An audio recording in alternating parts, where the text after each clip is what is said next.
ఓం శ్రీ సాయిరామ్. సత్యసాయి మహిమాఝరికి స్వాగతం.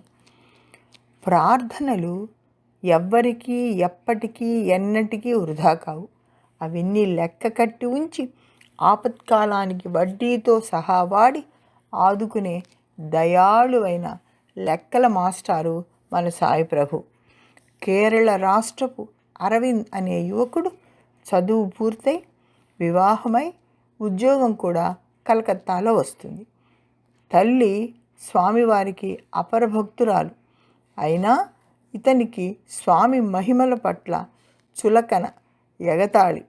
కొడుకు కోడలు కలకత్తా వెళుతున్నా కేరళలో భజనలు, స్వామి భక్తులతో సత్సంగాలు వదులుకోలేక ఆమె కేరళలోనే ఉండిపోతుంది. 1 సంవత్సరం గడిచిపోతుంది. అరవింద్ పనిచేస్తున్న అకౌంట్స్ విభాగంలో అతని ఆధ్వర్యంలో ఉండే సీట్లో జమా ఖర్చుల్లో చాలా పెద్ద మొత్తంలో తేడా వచ్చి అతనే ఆ సొమ్ము కాజేశాడనే అపప్రథతో అతడికి ఛార్జీ షీట్ ఇచ్చి నిజాయితీ నిరూపించుకోమంటారు కంపెనీ వారు. అరవింద్ అవమాన భారంతో జీవించలేక ఆత్మహత్య చేసుకుంటున్నట్టు భార్యకు, తల్లికి జాబులు వ్రాసి అదృశ్యమవుతాడు. జాడ తెలియక తల్లి, భార్య, అతని స్నేహితులను, బంధువులను అందరినీ విచారించి బాధపడుతుంటారు. తల్లి దిక్కుతోచక దీనులకు దిక్కైన స్వామికి తన బిడ్డను రక్షించమని ఉత్తరం వ్రాసుకొని పూజ గదిలో స్వామి ఫోటో క్రింద పెట్టుకొని రోజు భక్తితో ప్రార్థిస్తుంటుంది.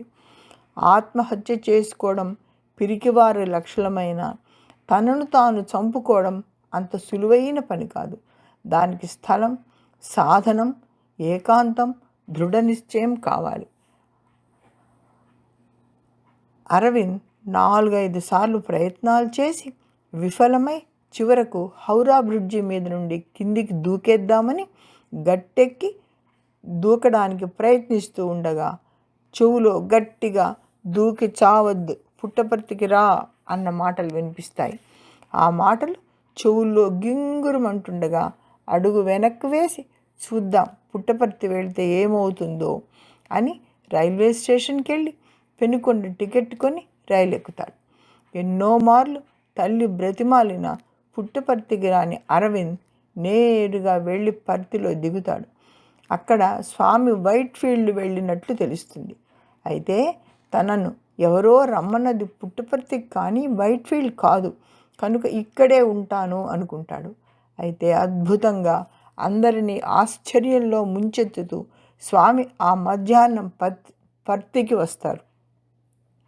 దర్శన సమయంలో స్వామి అరవిందును ఇంటర్వ్యూకు పిలిచి, పిరికి పందలాగా ఆత్మహత్య చేసుకుంటావా, నీ తల్లి నీ భార్యను గురించి ఆలోచించావా అని మందలించి, నీవిక్కడే 9 రోజులు ఉండు, నేను వైట్ ఫీల్డ్ వెళ్ళి వస్తాను, మీ కంపెనీ వారు లెక్కలు సరిచూసుకొని నీ నిజాయితీ గ్రహించి ఛార్జీ షీట్ వెనక్కి తీసుకొని నిన్ను పిలిచి ఉద్యోగం ఇస్తారు, మద్రాసు ట్రాన్స్ఫర్ చేస్తున్నారు, అంతా శుభం జరుగుతుంది, ఇక్కడే ఉండు అని చెప్పి స్వామి ఆ సాయంకాలమే వైట్ ఫీల్డ్ వెళ్ళిపోతారు.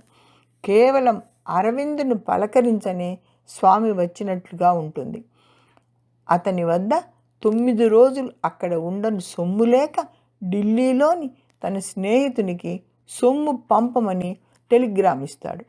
ఆ స్నేహితుని కూడా అరవింద్ గురించి తల్లి అడిగి ఉండటాన, నీ తల్లికి భార్యకు కూడా నీ విషయం తెలిపాను, వారు కూడా పర్తికి వస్తున్నారు అని టెలిగ్రాము, సొమ్ము పంపుతాడు. 9 రోజులకు అరవింద్ తల్లి, భార్య పర్తికి వస్తారు. స్వామి ఏది చేసినా, ఏది చెప్పినా మన మంచికే. దాన్ని కళ్ళు మూసుకుని ఆచరించడమే మన ధర్మం, విధి కూడా. 9 సంఖ్య బలం ఏమంటే ఆ 9 రోజుల్లో అన్నీ చక్కబరచను, అందరినీ సంతోషపెట్టను స్వామి ఆ 9 సంఖ్యను వాడారు. జై సాయిరామ్.